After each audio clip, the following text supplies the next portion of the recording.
नमस्कार. कसे आहात सगळे? बरे आहात ना?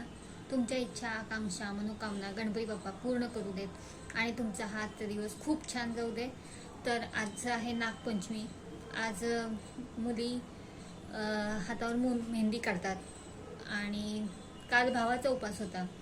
तर भावाचा उपास म्हणजे नागपंचमीच्या निमित्त तो उपास असतो, नागाचा उपास म्हणून करतात.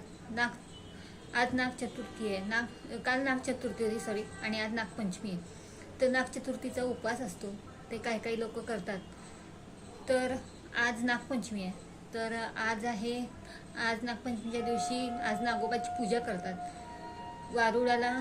बायका वारुळ पुजतात असं म्हणतात. वारुळाची पूजा करतात. तर मुली आज मेहंदी काढतात. बऱ्याच ठिकाणी झाडाला झोपाळे बांधलेले असतात. तर आजच्या दिवशी खूप छान असतं, वातावरण पण प्रसन्न असतं या दिवशी आहे, आणि आज सुद्धा आहे प्रसन्न. तर आज त्याच नागपंचमीची आज मी गोष्ट सांगणार आहे. एक नगर होतं. तिथे एक शेतकरी शेती करायचा आणि त्याच्या शेतात नागोबाचं वारुळ होतं. आणि नागोबाचं वारुळ होतं, त्यात नागोबा राहत होता. नागोबा नागिन दोघीही राहत होते, त्यांची पिल्लं. तर एके दिवशी तो दिवस होता नागपंचमीचा. त्या दिवशी शेतकऱ्यानं आपलं नांगर घेतला आणि आपली जमीन नांगरण्यासाठी तो निघाला. त्यांनी जमीन नांगरल्यानंतर ते वारूळ सगळं त्यात ते पूर्ण मुजलं गेलं, म्हणजे भुईसपाट झालं.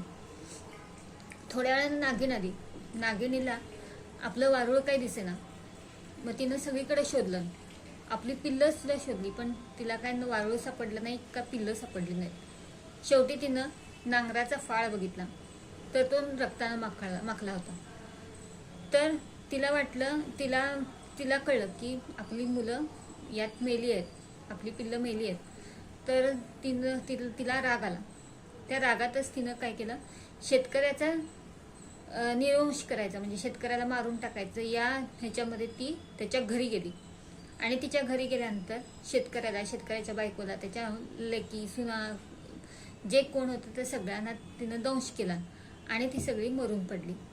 तिला असं कळलं की त्याची एक मुलगी बाहेर परगावी आहे, म्हणून ती त्या परगावी जायला निघाली. त्या मुलीनं काय केलं होतं, म्हणजे त्या बाईने तिच्या घरी एका पाटावर नागाचं चित्र काढलं होतं आणि लाह्या ठेवल्या होत्या, दूध ठेवले होते, पूजेचं साहित्य सगळं मांडून ठेवलं होतं. हे तिनं नागिनीनं बघितलं आणि ती तिथंच थांबली. दूध ठेवलं होतं आणि ती बाई पूजा करत होती. डोळे मिटून आपली नागदेवतेची पूजा करत होती. हे सगळं बघून नागिन प्रसन्न झाली. तिनं दूध पिलं, आनंदाने इकडे तिकडे लोळण घेतली, संतुष्ट झाली. ती बाई प्रार्थना करत होती, तेव्हा तिथं नागिन ती डुला लागली. तिनं हळूच डोळे उघडल्यानंतर ती घाबरल्यानंतर म्हणजे बाई घाबरल्यानंतर नागिन तिच्यासमोर डोला लागली. नागिनीनं म्हटलं, बाई तू कोण आहेस, तुझे आईबाप कुठे आहेत वगैरे तिनं असं विचारलं. नागिन म्हणाली, घाबरू नकोस, भिवू नकोस, मी विचारलेल्या प्रश्नांची उत्तरं दे. तर त्या बाईला अगोदरच कळलं होतं की आपल्या आईबापाला नागिनीनं दंश केलाय आणि हे केलं, त्यामुळं तिनं सगळी तिची सर्व कहाणी सांगितली. तेव्हा नागिनीला खूप वाईट वाटलं. ती म्हणाली, माझ्यासाठी माझं पूजन करते आणि माझी पूजा करते आहे. ही तिची सगळी कहाणी ऐकून तिला खूप दुःख झालं. त्यानंतर नागिनीनं सुद्धा तिची कहाणी सांगितली. तेव्हा तिच्या बापाची कहाणी सांगितली, त्या मुलीच्या बापाची. तेव्हा त्या मुलीला सुद्धा दुःख झालं. ती म्हणाली की माझ्या वडिलांनी जे केलं त्यासाठी मी तुझी माफी मागते. तर माझ्या सगळ्यांना जिवंत करण्यासाठी काय उपाय करायचा. तर नागिनीनं तिला अमृत दिलं आणि ती तशीच मुलगी आपल्या माहेरी आली.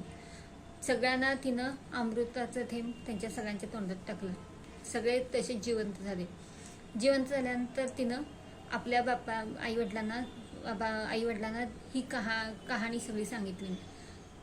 शेतकऱ्याला सुद्धा वाईट वाटलं. तर शेतकऱ्यानं विचारलं की हे व्रत कसं करायचं. तर त्या मुलीनं सांगितलं, या दिवशी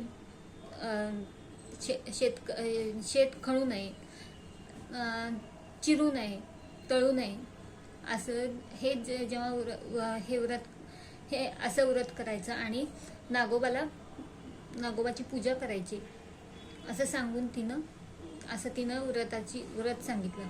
तसं शेतकऱ्यानं केलं आणि त्याच्यावरती नागोबा प्रसन्न झाला. तसा त्याच्यावर आणि आपल्यावर सुद्धा नागोबा प्रसन्न होऊ दे. नागोबा म्हणजे बायका त्याला भाऊ म्हणतात.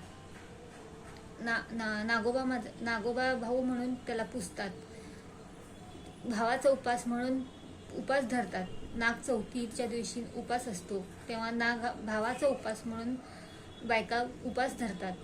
तर नागपंचमी म्हणजे भाऊ या नात्यानं त्याचं पूजन होतं.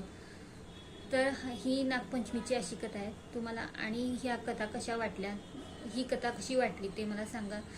चॅनलवर जर नवीन असाल तर सबस्क्राईब करा आणि माझ्या या व्हिडिओला लाईक करा. आवडला असेल तर लाईक करा.